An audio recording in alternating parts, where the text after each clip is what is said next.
Hello, welcome to the National Parents Union Nightly Restorative Check-In. I am your host, Marisol Quevedo Rerucha. Today is Monday, March 15th. Happy March 15th. Happy for those of you that do the daylight savings. I hope that your world is going well with the time change. And as I said, I am Marisol Quevedo Rerucha. I am the mother to Camerina, Emilia, and Sofia. I am the daughter to Irma Nabran. I am the wife to Daniel. I'm grandmother to Isabela Luna, Cynthia Iliana, and Lorenzo Martin. And I'm granddaughter to Carmen Rodriguez Castro from Gomez Palacio, Durango, Mexico. Alejandro Castro, who is from Baja California, Mexico. Carmen Bedoya Quevedo and Francisco Quevedo, who are both from Sonora. I always introduce myself in that way because it grounds me. And when I don't have the opportunity to introduce myself in that way, I say that to myself as a reminder of who I am and where I come from, and a reminder that this work that I'm so fortunate to do is not just about me. It's about those that came before me. It's about those that are coming after me, and absolutely about those that are walking with me in this life. So thank you for that moment and that time. So I just want to say hello really quick to my tia Yoli, who I see joining us. Hi, Yoli. I'm sorry I couldn't go to your house last night, but very soon. So I actually now qualify to get the vaccine. So all of my elders have been vaccinated. I've had a lot of thought around it, and I know that it will make my family here in my house, Daniel and Sophia, I think it'll really calm them, knowing that I'm getting vaccinated. And so I just made the decision to do it. So I made my appointment today. And I'm looking forward to being able to see my elders without having, and they're fully vaccinated, thankfully. Okay, so with that, again, happy Monday. Let's move into our breathing technique before we bring our guest on for tonight, who I'm very excited to be talking to and sharing with you. So our breathing technique is 4-7-8. We inhale for 4 seconds. We hold for 7 and we release for 8. We do this 4 times. And I will guide us in the breathing technique. So all you have to do is follow. If for any reason you feel like it gets hard, just go to your regular pattern and then jump into the next round with us. Okay, so let's get started. If you could put your feet firmly on the ground and close your eyes if you would like. Take a regular breath in and out. And inhale, 2, 3, 4, hold, 2, 3, 4, 5, 6, 7, release, 2, 3, 4, 5, 6, 7, 8, inhale, 2, 3, 4, hold, 2, 3, 4, 5, 6, 7, release, 2, 3, 4, 5, 6, 7, 8. Inhale, 2, 3, 4, hold, 2, 3, 4, 5, 6, 7, release, 2, 3, 4, 5, 6, 7, 8. Inhale, 2, 3, 4, hold, 2, 3, 4, 5, 6, 7, release, 2, 3, 4, 5, 6, 7, and 8. Okay, I hope we're grounded and ready to just be present in this beautiful conversation with this beautiful person that I have coming on. So let me just move the screen over. Hello, Dr. Lindsay Portnoy. Hello, my friend. How are you this evening? I am so happy to be with you. I'm so glad that we're going to be having this conversation today. If you could please do us a favor and introduce yourself and share anything that you would like about yourself, about who you are, about what you love, about what you don't love, about your work, about not your work, whatever it is, your family, your challenges, your passions, whatever you like. If you could please introduce yourself. Oh my goodness, how much time do we have? We have an hour. And it's all yours. It's all yours. Touche, sister. Thank you for having me. It's so lovely to spend time with you. I really value the time that we've spent together. So as Marisol said, my name is Lindsay Portnoy, and I'm going to take a cue from you, my friend, and say that I am the mother to Judah and Levi, who very soon will be going to sleep, please goodness. I also currently am a cognitive scientist by training and the author of 2 books about the cognitive science behind play and design thinking.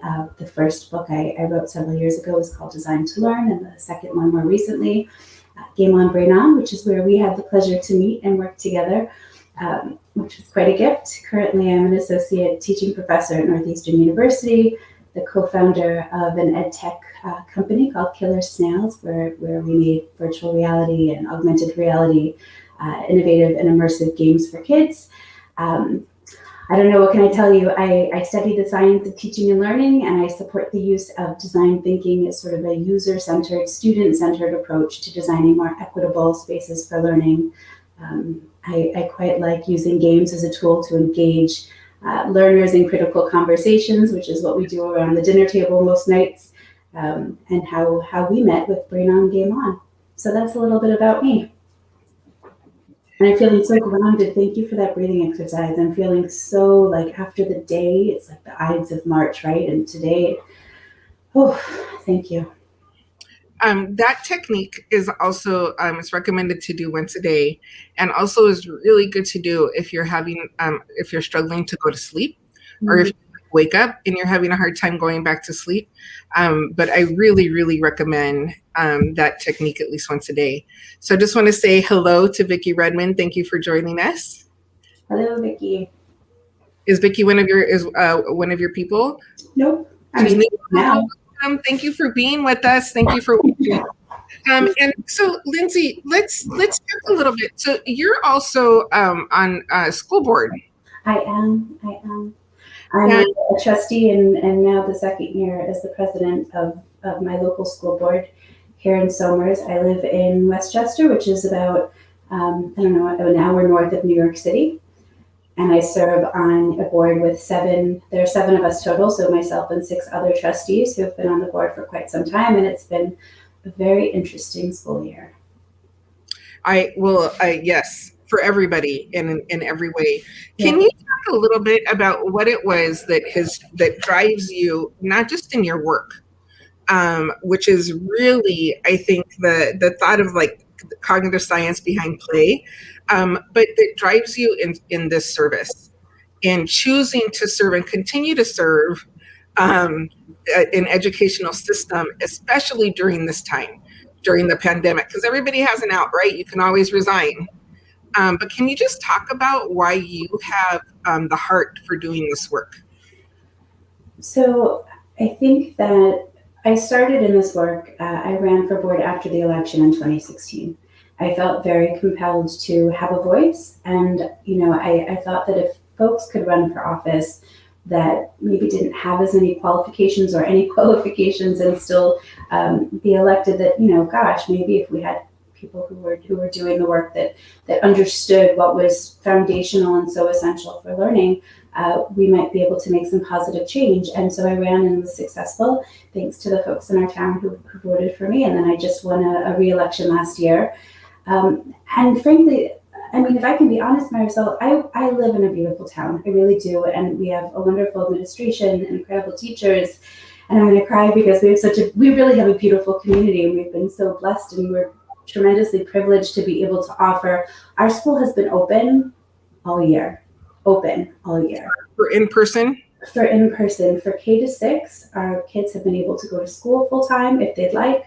And our 7th to 12th graders have had hybrid instruction as optional. And the reason why that was able to happen was because the administration, the superintendent, and the folks in our district opened their doors to the entire community last March after the horrible nightmare that was spring instruction in our district, because it was a mess, just like it was across the nation and the world. And they invited the parents in and the community's members in, and they leveraged the knowledge and the expertise of folks in the community. So you asked why I ran for the board, and I'll say the reason why I'm still on it and why I wanted to be on it is because they opened the doors and they said, who has expertise and how can we leverage that expertise to create a learning experience that all of our children, will thrive. And because of that, they were able to set up health protocols. They were able to think ahead for instructional design. They were able to think ahead in terms of the actual architectural layout of the schools so that they could keep the kids separated in pods. They reset up every single space in every building, every nook, every cranny was completely, reset up so that children could be in person.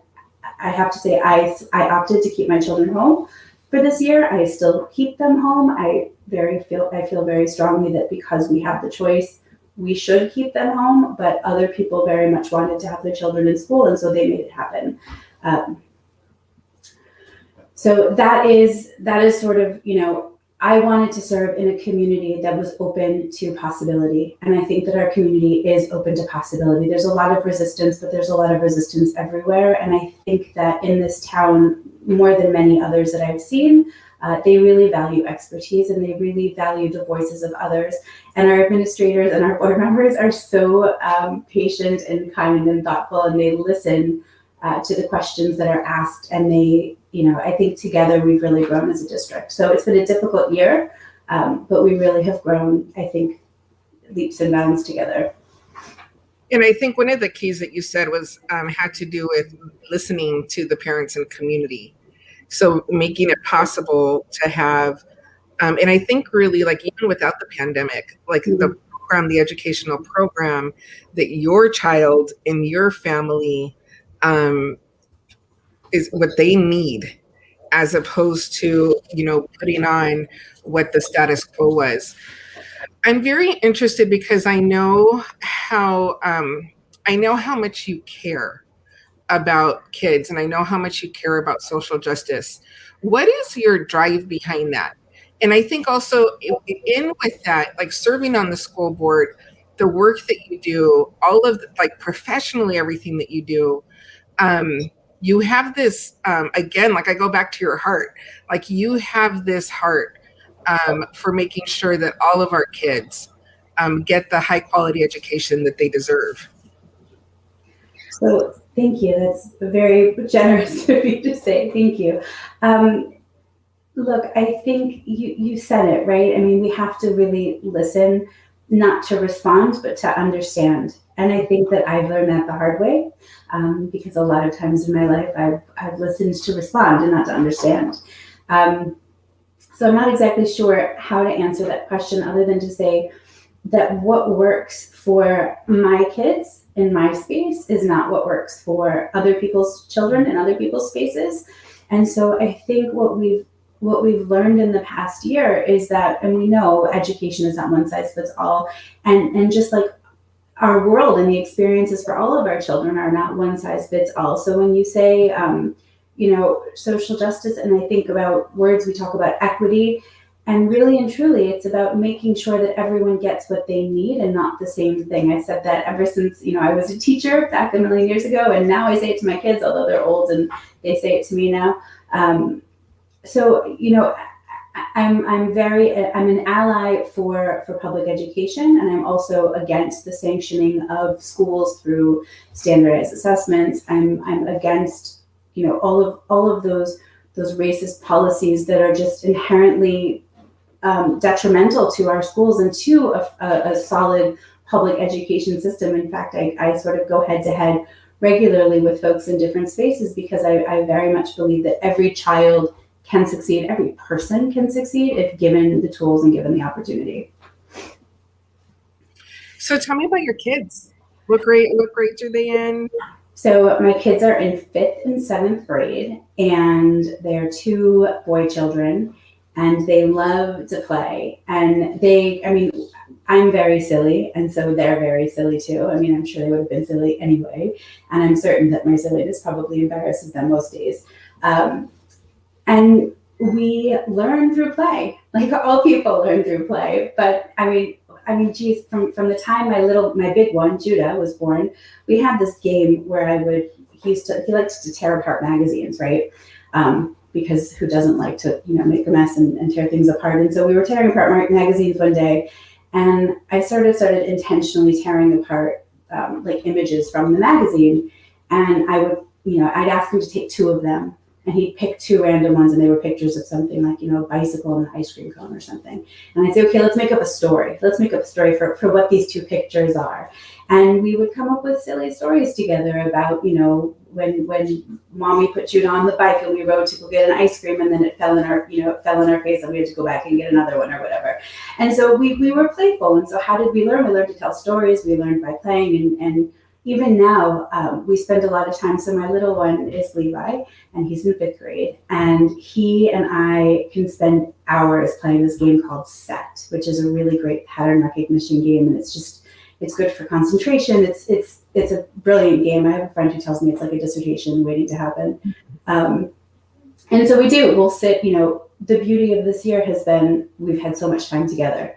So we'll sit around the kitchen table, and he'll have lunch, and I'll sit with him, and we'll play a game of Set. I'll take a break from work, I'll get up, I'll go sit with him, and then the same thing, maybe when Judah will come down, we'll play Rummikub, which is, obviously numbers and math and strategy. And so we play. We're a very playful family. We started playing Pandemic during the pandemic. That was interesting.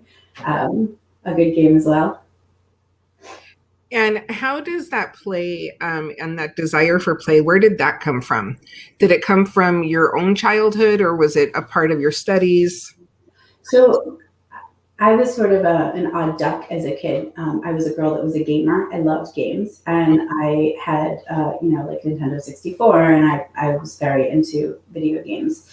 There was a place by us growing up called Tally Hall, and they had this place that we would go, and we'd play pinball and obviously like the pictures in the picture booth. And so I grew up playing games, and I loved them. And for me, it was a way to understand the world around me. And as I grew up, I started to see that, the same way that games have a defined space, and there are a set of rules, and there are a set of roles, it mapped naturally. And as I, went through my own learning and my own program, when I went to get my doctorate in cognitive science, we learn through play, we learn through experimentation, through trial and error, right? I think the average baby falls down 17 times an hour, some like ginormous time an hour before learning to walk. And so it's trying and failing and getting up and trying again. And it reminds me of watching my kids, they see game over on the screen and they spawn back into a game, right? Like you lose a game, you play again, right? And it's that getting up again and playing again that sort of teaches you that, sometimes you're going to be successful and sometimes you're not going to be successful, and it's all good. We're all learning. Nobody should get punished for it. What is your take? I'm wondering, so I'm not a gamer at all. I like Monopoly. I also cheat. So just so you know, if you I cheat all games as much as I can.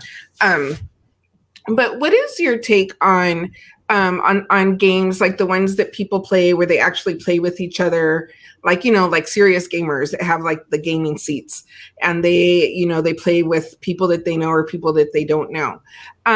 It seems so it's so interesting to me that there's this whole community, right, that lives in this virtual reality and interacts in this virtual reality.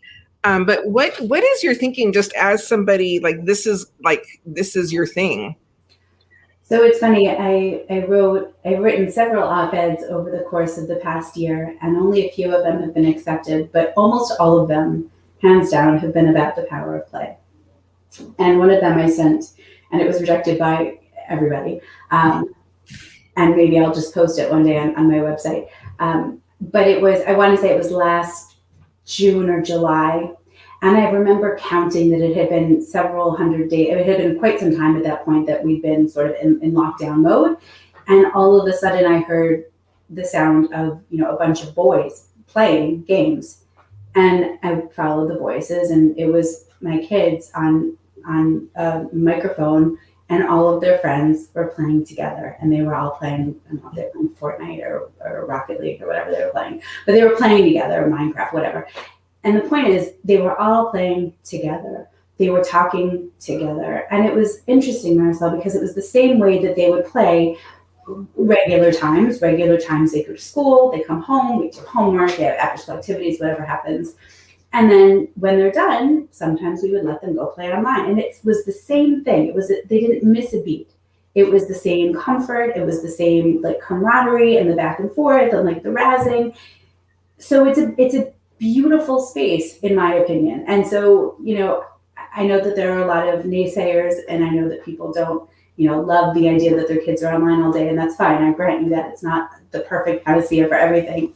However, it's a really powerful tool for helping, feel connected and finding a sense of community. My goodness, look at us. We're having a conversation across the country right now. I think the big one is trying to go to sleep.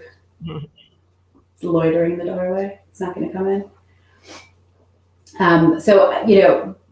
I don't know if that tells you what I think about games and online gaming, but I think they're a fabulous tool. I think that you have to be smart as a caregiver, as a parent, to make sure that your children know who to and not to talk to, and how to and not to engage, because there's a lot of not nice things that happen online. But as a tool for connecting and for learning, I think it's brilliant. So during this time, this pandemic time, how have you been, aside from like this special time that we have together, how have you been able to connect with people and keep your community not just alive, but even if possible, like very connected? So I have lots of different communities. I'm really blessed to have lots of different groups of folks. There's a group of us that meet on Saturdays, every Saturday, for the Equity Chat on Clubhouse, which is that new audio app. We do that every week and have been since the new year.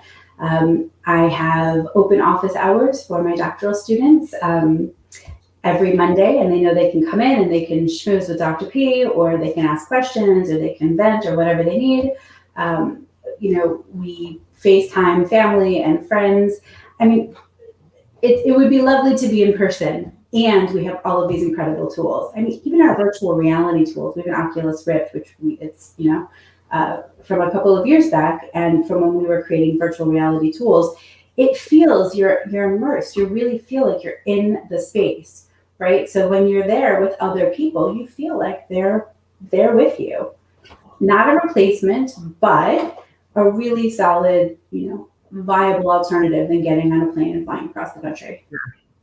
Yeah, I definitely feel that, especially just with big things, that are coming up. We're going to have our second annual convening in March. And last year we met in New Orleans, and it was such a beautiful, I think whenever you have that opportunity to be with people that have something, I think especially like with the National Parents Union, like having, like fighting for our kids, and especially those kids who have continued, who have generationally been impacted by the systemic oppression that our educational system was created for and continues to perpetuate. And so you have, like, when you're in person, like with people who all have that fight and who are just such genuine, beautiful souls. But I'm still looking forward to the convening, like to be able to have that at least in the virtual space.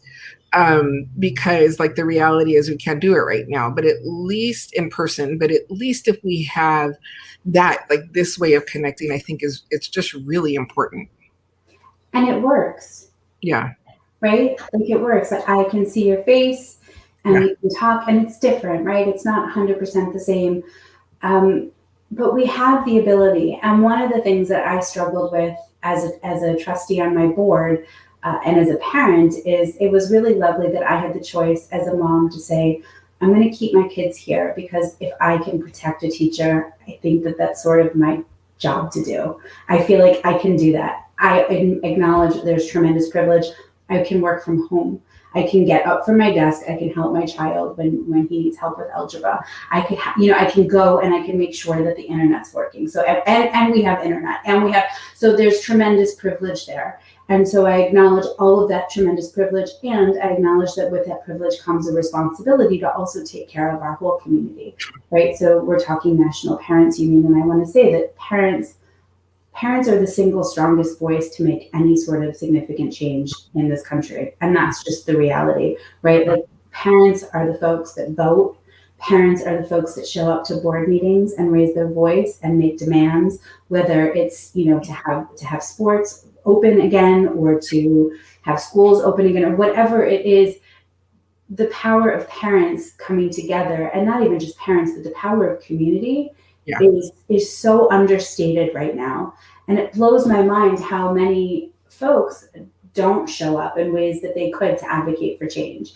And so, for instance, we have every year there's an election for our school board. This year there were 2 spots for election. Last year there were 2 spots for election, and it's always so surprising that there aren't more people running than there are spots open. And it makes me sad, because I think of all of these parents that have such great experience and such wonderful background, and they don't always know how to advocate for their kids.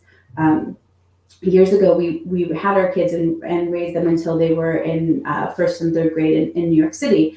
And I was part of the Badass Teachers Association, because I had been a public school teacher previously and now a professor.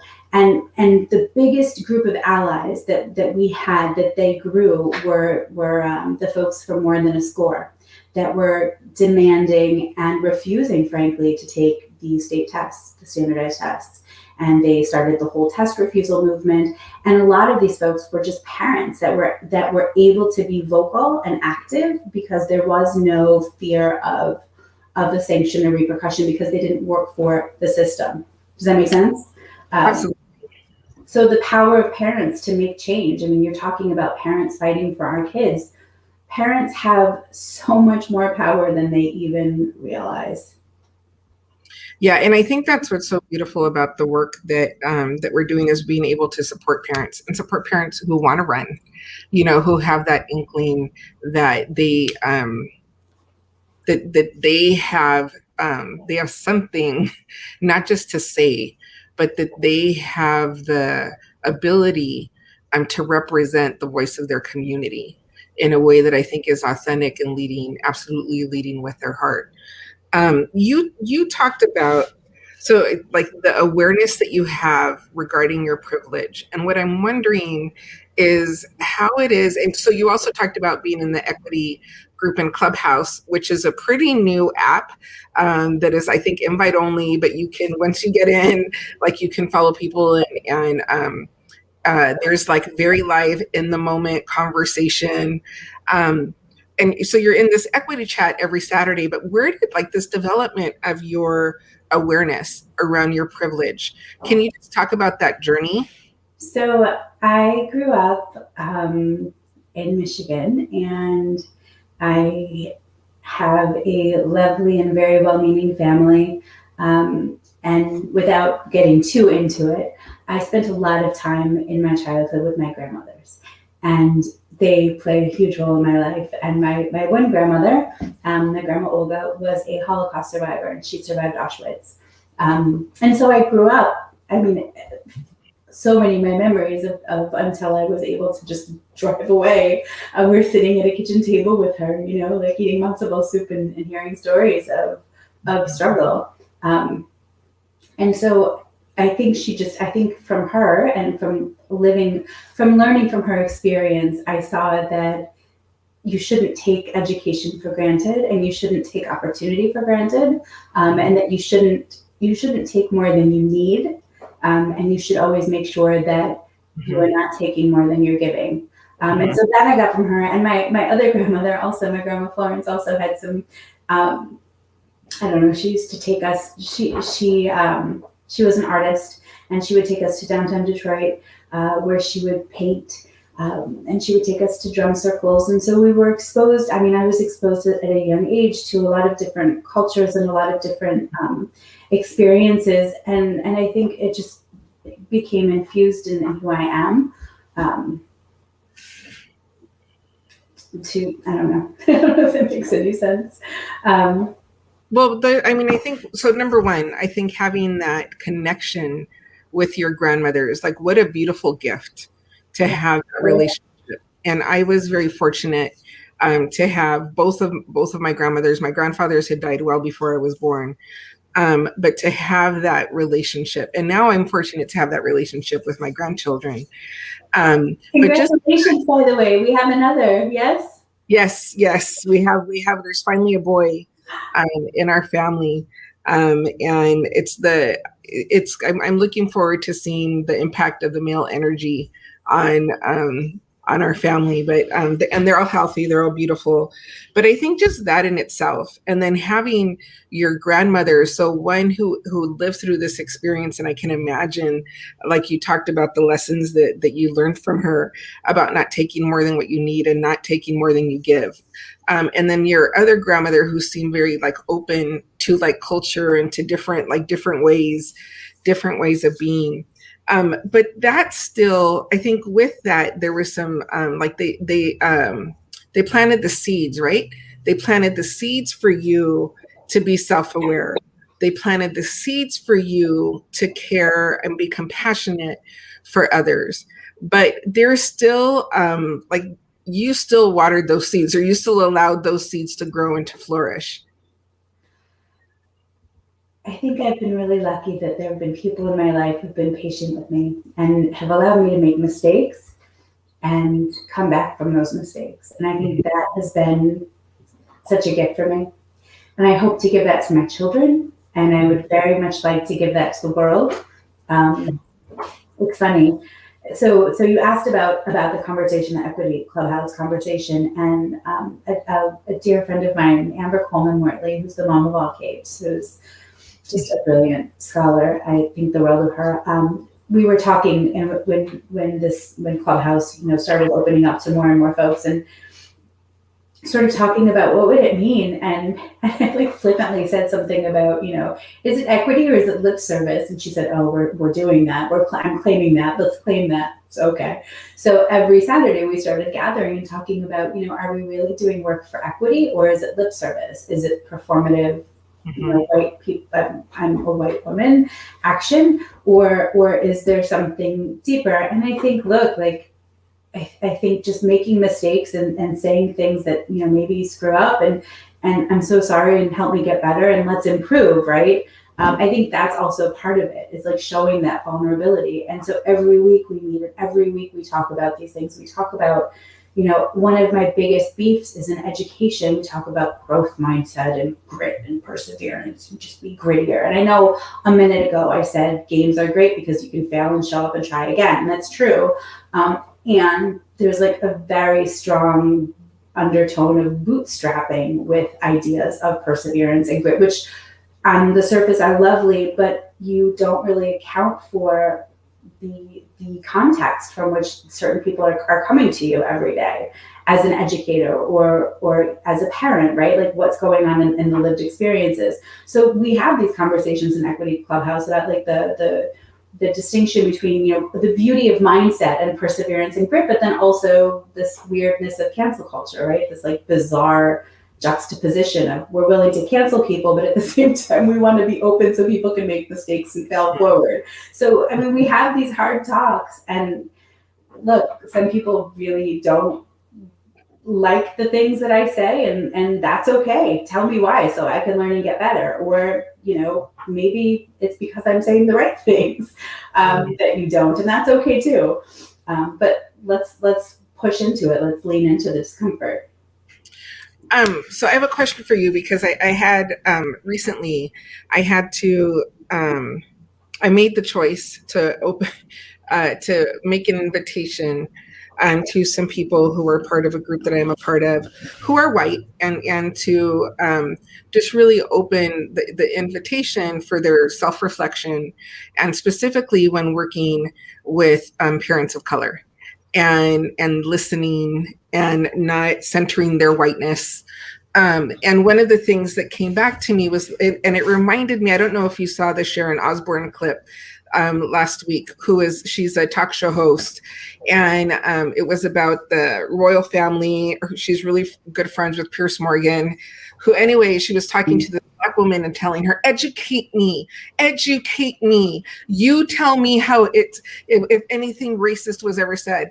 And so in this conversation, what I'm referring to as an invitation to some people in this group that I'm working with, to really like be reflective and start owning their stuff and their reactions, and with, my plea was also around listening, um, and not being demanding. But the response was, just tell me. Like, it was that educate me. And my response to them was, that's not my job. Like, I'm open now. Like, I'm doing, like, I feel like I'm stretching something out, like this olive branch of understanding and hope to you. But and I absolutely will not expect anybody else to straighten you out when you're not okay. But can you just react to that? I'm wondering what you think. So many things. So I think it's important. Let's rewind to when you and I first met. You were reading over a manuscript of Game on Brain On. Mm-hmm. And you tapped into something that you could tell, like you sort of intuited that there was more that I wanted to share, and I didn't know if it was okay. And you gave me that invitation. You said, Lindsay, what is this here? You seemed to be going someplace here. And I said, well, Marisol, I don't feel very comfortable. I'm a white chick. Like, I worked in the South Bronx, and I don't want to play white savior. I acknowledge that there's, so much broken in our system, and I don't know where to live. And I didn't want to say, help educate me, because I know that that's wrong. And sometimes I need it. And so it's this weird dissonance. And so that's actually where you and I first started chatting. And so when I hear you thinking that when you say that you have an open invitation for self-reflection, I mean, there's a group called Share Mobilize now, and that's exactly what they do. They bring together, folks who, I would say intersectional identities, but very strongly there are white folks and Black folks and Latinx folks that are working together to sort of learn and teach and grow one another. And I think that is a beautiful and much needed thing. And I don't want to have a Sharon, Osbourne moment and say, teach me. And at the same time, I'm going to keep making mistakes. And unless somebody calls me on it, I can't get better. I have a lot of knowledge from learning and researching and writing and studying and speaking and whatever, but there still is a lot to learn. And so when you say something like, teach me, I think of I'm going to get in trouble for this. There was a Facebook conversation, if you can call it that, last week in our town. Some folks wanted to know why the kids in our schools had to learn about racism all the time, and why they always had to hear about things that were bad that white people had done in our country. And why, I think the quote was something about, why are we teaching kids to hate their country and to hate themselves? And it was interesting, I know, and that was my gut reflex too, but it's like I had to lean in and say, I don't understand this. Like, help me understand this. And what happens is you start to realize, and I'm not making excuses, that it is so deeply entrenched in our space, mm-hmm. that anything that we have, any of us, but especially white people, is because somehow it's deserved, mm-hmm. as opposed to built on layer upon layer upon layer of privilege. And I think that's a hard thing for people to understand. I recently finished the book Caste, which I don't know if you read Caste, but yes. You have? Yeah, amazing. Incredible. Yeah. And she also wrote The Warmth of Other Suns. Mm-hmm. Isabel Wilkerson. Yes, and I'm thinking, like, every person, forget reading To Kill a Mockingbird. This should be required reading for every human on the planet. I mean, forget the United States for a second, but looking at this idea of caste and what it is and what it does. People who are interested in education, Kathy O'Neill has a great book called Weapons of Math Destruction for anyone that wants to understand why I and many others are so against the standardized test movement. She does a beautiful job of talking about why it's so important to disaggregate data and to look at how it disproportionately impacts different groups of people, right? I mean, there's so much learning to be done and so much learning to share that, we could just talk forever. And if people don't have this context, then they don't understand why it's not teaching their kids to hate others. It's actually teaching us to all ask better questions and to say, hey, how are we here? How do we have this home? What does it mean to have generational wealth? What is it? What is redlining? How did it prevent certain people from getting, mortgages and others not, right? And so how does it over time and over generations play out in what we have today? And I'm not downplaying the fact that anybody works hard. We all work hard, but some people work hard and don't get as much for it. Let's have that conversation. Well, I think it's just all there's absolutely like the basis, the foundation, right, of those equity conversation, and like just the foundation of that. And I think just the understanding, what I really appreciate is what you said about like just asking questions. And I think being really critical about, but like not critical in a bad way, but just like thinking critically about and looking at things at a deeper level than just the surface.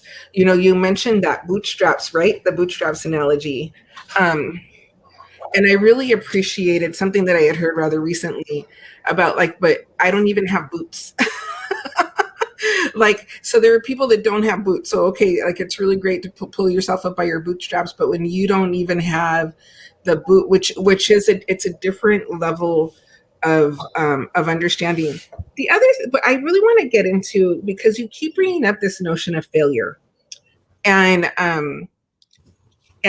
I love that. There's a couple of things that I really love about this time that we're in, and that I really love about the Gen Zers and the millennials. Mm. And that is, I feel like there's so much openness. There's a lot of like acceptance. There's a lot of in a way that I wasn't raised with, but I think that I was hopeful for, right? And I think it's really beautiful. What I honestly, I haven't heard a lot of like in the different memes and different things, because I look at social media a lot, is really like this concept around failure. Mm-hmm. And I'm just really loving that part that you're bringing into the conversation of like how that is how we learn. Yeah. So as you're speaking, I'm remembering all of, and I'm trying to write them down so I don't forget. I'm remembering so many of our conversations earlier on, and we didn't have nearly enough. But I remember coming into conversations with you, and you would say to me, like, Lindsay, you can go for it. You would push me. You pushed hard.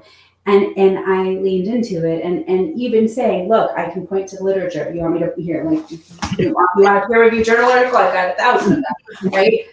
But that wasn't the point. And so I think, to your point about failure, I think one of the biggest problems of humanity, well, there are lots of problems of humanity, and one of the biggest problems that I believe that we have is that we're so consumed with being right or being vulnerable for screwing up, that we will hedge and dig our foot in. And if you don't dig your foot in and you don't hedge, God forbid, you should lose your spot. And it's more of that scarcity mindset, right? And I talk about it every time I write. There's this scarcity mindset that there's only so much of the pie. And by the way, I have to say, the whole analogy of bootstrapping, I find tremendously everythingist. I mean, ableist and racist and sexist and misogynist, all of the ists. I think that leaning in and listening and asking questions is the wisest and most brave thing a person can do. Mm-hmm. That, I mean, hands down. And so failing means I screwed up, and not extra credit. The best part of failure is if you say, what did I screw up? And what could I do different next time? Mm-hmm. And all right, let's try it again. Let's see what happens this time. Mm-hmm. Like, the worst thing we can do, and this is why this whole let's go back to school as normal, and I know people are busy having their protests, and Amber, we were texting the other day, and it was a year anniversary that Breonna Taylor had been murdered in her bed while she was sleeping safely in her home, mm-hmm. right?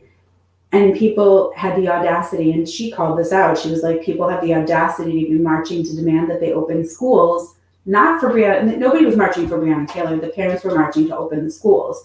Look, everyone wants their kids to be learning, for certain. Nobody's behind. I think we need to like just get that out there. Our children are not falling behind. Our children are not missing anything. There is no COVID slide. It doesn't exist. It's magic, right? It's like word magic. What we need is to center on individuals and the humanity of our children and of ourselves. And if we were to center on the humanity of ourselves and our children, then failure wouldn't be scary, because it would just be a beautiful opportunity to lean in and learn something new.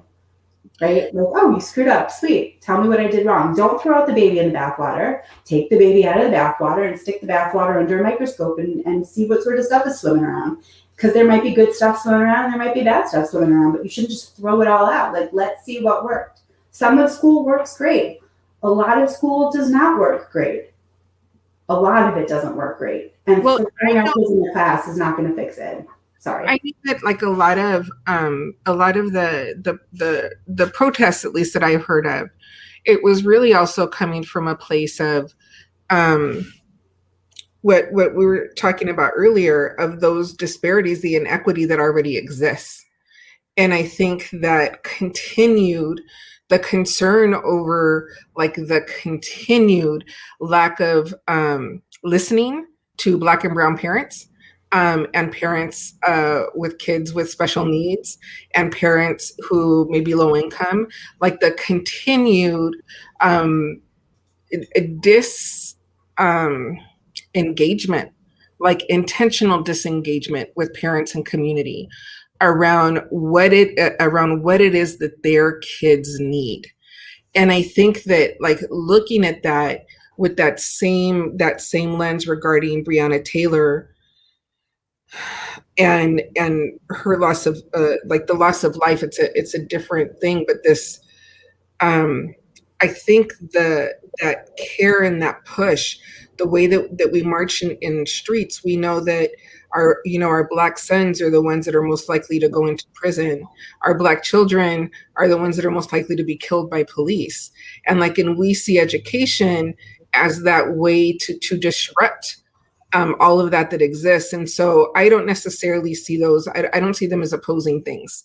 I think for the groups that I know, we're out protesting for schools because like the fear of the learning loss and the fear, like Lindsay, like that drove me to with my granddaughter. She's in preschool and she's very, very bright, but I was legit scared to see like her first year of preschool and knowing what the expectations are in kinder and in first grade, like knowing the importance of of numeracy and literacy, like all those building blocks. And we were very fortunate to be able to bring her here for school and have somebody paying my daughter to be like her one-on-one support, because that learning loss, and I think about it from the terms not just of my granddaughter, but of this beautiful little brown girl who I want to make sure is like has as much of that opportunity as the non-brown girls, Yeah. And I think about yes to all the things. And I agree with you. And I think that schools should be open always and forever, but they should be open always and forever safely. They should be open always and forever teaching what matters to our kids. And they should be open always and forever using what we know to do better as opposed to doing what we've done before. So my issue with folks who are out in the streets screaming that schools should be opened is that my lived experience, and I'm glad that you're pushing back with something different from my lived experience, is that while the people marching in the streets who I've seen have largely been white folks who need to get back to their work because the brown and Black folks are keeping their kids home because they're disproportionately being impacted negatively by this virus. And so my colleagues who run schools in the city schools are seeing that the Black and brown kids are not coming back to school because their parents are terrified. They live in multi-generational homes, right? And in a multi-generational home, if everyone is not vaccinated and that child goes to school, sure, children might not have as bad of a case. And sure, the teachers are vaccinated, hopefully are getting vaccinated. And that child could still bring it home and still get, a grandmother, a great grandmother, grandfather, somebody sick. And so I think that, yes, all of these things can be true. And it's, when it's safe, certainly everybody should be there. And if we can make it safe, great. Our district, I told you, we're very privileged. We've been able to keep our kids, separated with masks, and it's been okay. And I want to just shout out the fact that you said something about multi-generational learning. Your daughter working, right? And I think that the beauty of this of coalitions of parents is that you can get the multi-generational learning, and you can invite, just like we said before, the expertise of the outside community into the school to recreate what school could be, right? This, and I'm sorry, it is very fake fear of learning loss. Listen, if this is such a silly analogy, but this is my same issue that I have with like learning styles, which also are a fallacy and don't exist. There's no such thing as learning styles. We can have that conversation next if you'd like. But if I were to say to you here, like, you've never read this article before, and then I'm going to have you read it, and then I'm going to ask you a question about it, and then if you get the question right, well, then you've learned it, right? I mean, that's what school is. And so if I don't give it to you, then you are not going to learn it, yes? But everything can be learned, right? And so if you're saying foundational literacy, numeracy, yes, I'm with you. And those things can be learned. And if they weren't learned this year or right now, we have ways to teach them. And I don't believe that you have to physically be in a classroom always to be learning. I think your granddaughter learns more from sitting with you and reading a book on your lap than a lot of other spaces that she might inhabit in a school. Not that schools are not good places, they're great places, but she learns more in that one-on-one interaction. We should be focused on reducing class sizes. We should be focused on changing the nature of the way that we test our kids. Let's test them on stuff that actually matters, right? Isn't it interesting that we don't emphasize testing on social studies, where we might actually learn the history of our country and our people, but we emphasize the testing of rote math and rote literacy. What's that all about? Let's have that conversation, right? So I don't know. I have a problem with this whole protest for schools to be open. For what? What are we returning to? What was so great? Let's go back, but let's fix it first. Well, I know that one of the things, and it's been very surprising to me, and that is because, again, like from my experience and like and my home, is I have heard so many stories from people that are still actively in the education profession, and what the pandemic has done emotionally to kids. Like really heartbreaking stories, like the lack of socialization. And I think really like what it comes down to is that the educational system needs to meet the needs of our kids, period. Whether it's in person, whether it's at home, whether it's a blended, like the system needs to meet the needs that our children have. And I think also with that social component, that's the thing that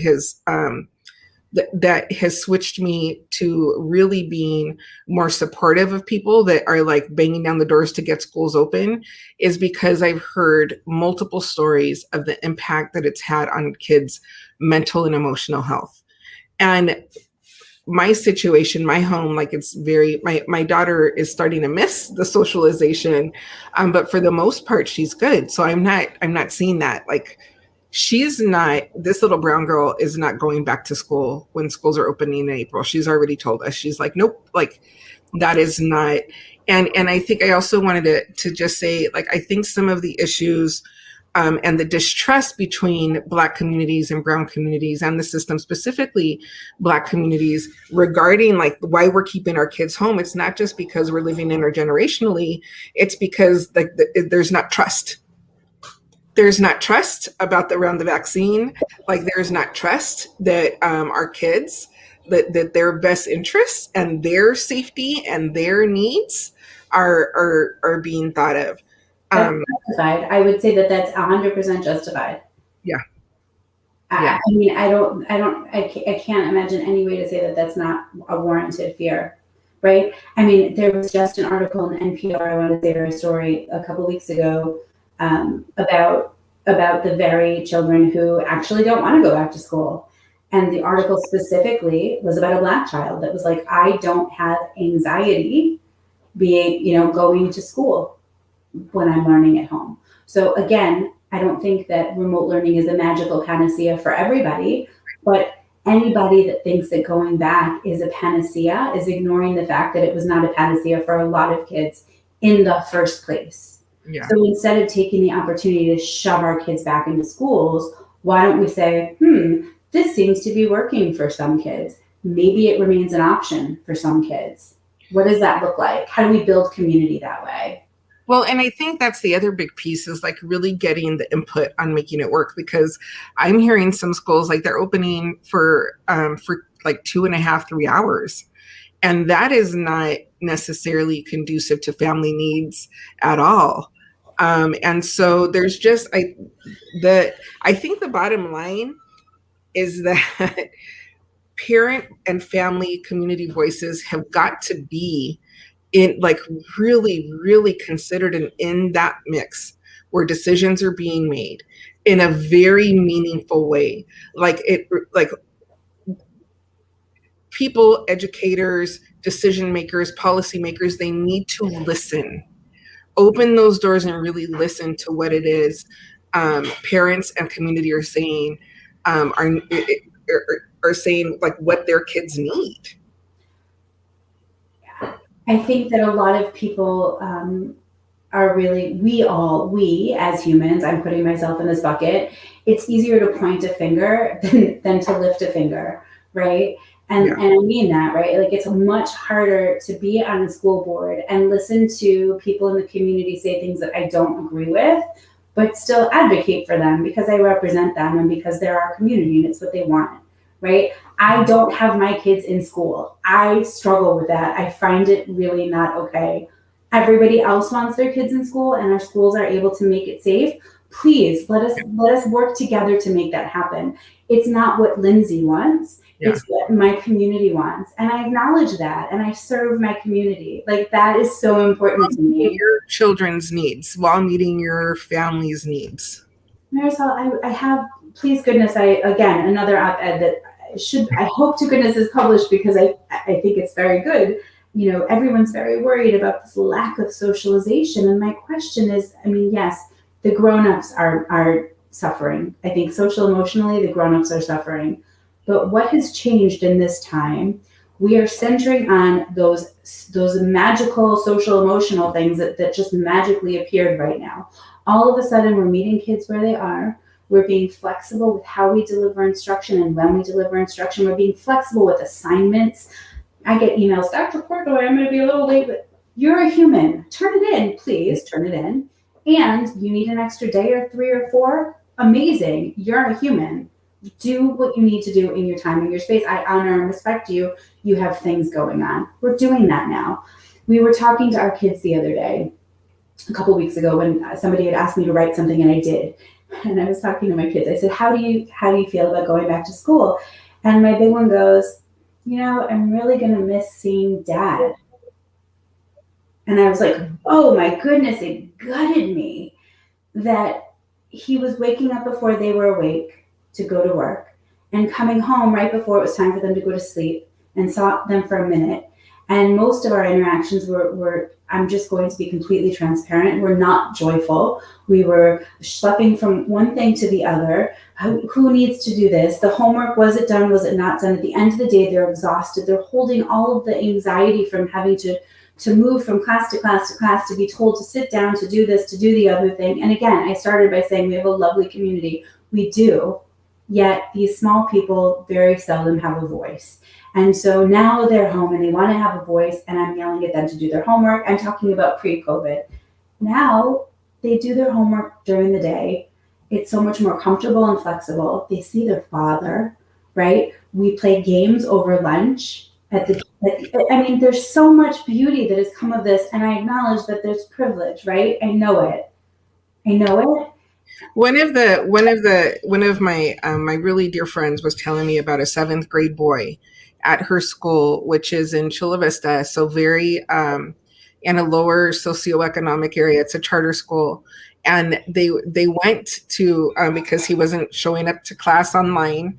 They have online school, and he's home alone because his mom's a single mom, um, and he is home alone, and he is one of the stories that I heard of somebody that like socially and was living in a lot of fear about COVID and was alone. And so like that the option then, so they were able to respond and get him to school and have a teacher that was meeting with him like on his own because he has a lot of fear of the virus.